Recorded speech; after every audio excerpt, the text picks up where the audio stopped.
Una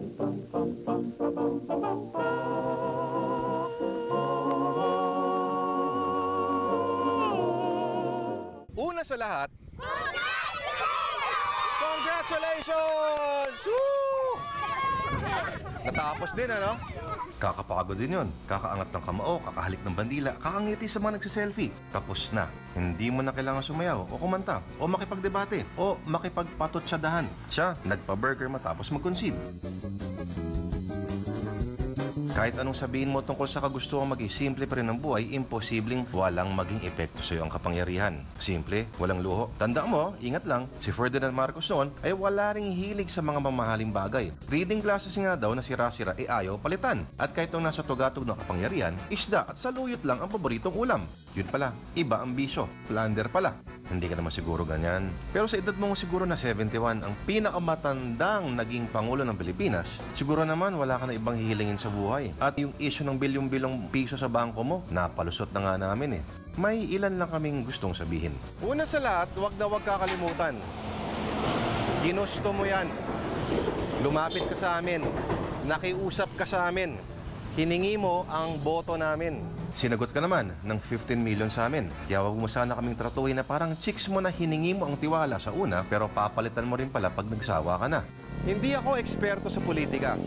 Pero sa tingin ko, ang una mong misyon dahil watak-watak ang bayan ay rekonsilyasyon. Nag-offer ka ng cabinet position sa mga komunista? Wow! Gulat kami ron ha. Para ka palang children's birthday party. Maraming sorpresa. Sa lahat ng panig, kanan, kaliwa, mga dilawan at Marcos loyalist, extend the hand of reconciliation hanggang sa mga disipulo ni Sinières at mga kapanalig ni Alan Carrion, ang Intergalactic Space Ambassador. Pero kung tutuusin, sa social media lang naman kami watak-watak. Ilan lang ba ang body count this election kumpara sa mga nakaraan? Dapat maglabas ka ng executive order na bawal ang mag-post ng mga tungkol sa politika sa Facebook hanggang Desyembre. Ang daming henyo eh. Lahat political analyst, lahat sociologist, lahat historia na may PhD mula sa University of Memes. Gusto mong bitayin mga drug lord? Bitayin mo na rin kaya itong mga tarantadong nagpapakalat ng mga maling impormasyon. Nga pala, videoke na hanggang alas 10 ng gabi lang dapat appear. Mag-iiba na yung buhay mo. Mula ngayon, ibang katotohanan na ang nakapaligid sa'yo. Sa pagising, pagtulog mo araw-araw, ibang tanawin na makikita mo. Malamang ito ang magiging realidad mo. At ito, at ito, at ito. Sa dami ng mga iisipin mo, sa dami ng mga kakausapin mo, may mga panganib na ang bayan, meaning sila, at sila, ay maging abstraktong konsepto. Buti sana, kung tutuloy mo yung pag-ikot-ikot mo sa syudad na nakasakay sa taxi pag madaling araw. Huwag ka lang matapat sa mga adik na holdatra sa Quiapo, ha? Ibig sabihin, mawawasak na ang iyong sense of reality, ika nga. Kaya bago mo purihin ang iyong sarili na napakaganda ng ekonomiya, tingnan mo muna to.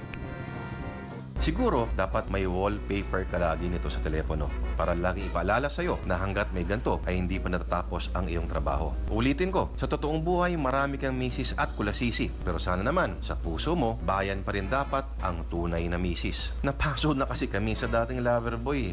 Alam namin na alam mo na madidiskubre mo na ang Pilipinas pala ay hindi lang iisang syudad na ang mga isyong bumabalot sa lipunan ay masalimuot at komplikado at hindi lang simpleng nasusolusyonan ng bala. Alam mo, sana naman, magawan mo ng paraan na malipat ang halalan sa Disyembre o Enero na lang. Sobrang init ng Mayo mainit yung ulo ng tao. Sana naman, ipalibing mo na si Marcos. Pero please, wag naman sa libingan ng mga bayani. Ang daming pwedeng paglibingan na butas dyan. Higit sa lahat, wag nang maghigante sa mga nakalaban dati. Tandaan, peace lang. Pero bahala ka na sa kanya. Matigas na yung buton yan eh. At dahil 6 na taon pa tayo magsasama, good luck na lang talaga sa'yo. Good luck lang. At muli, congratulations. Nagmamahal, Bayang Pilipinas.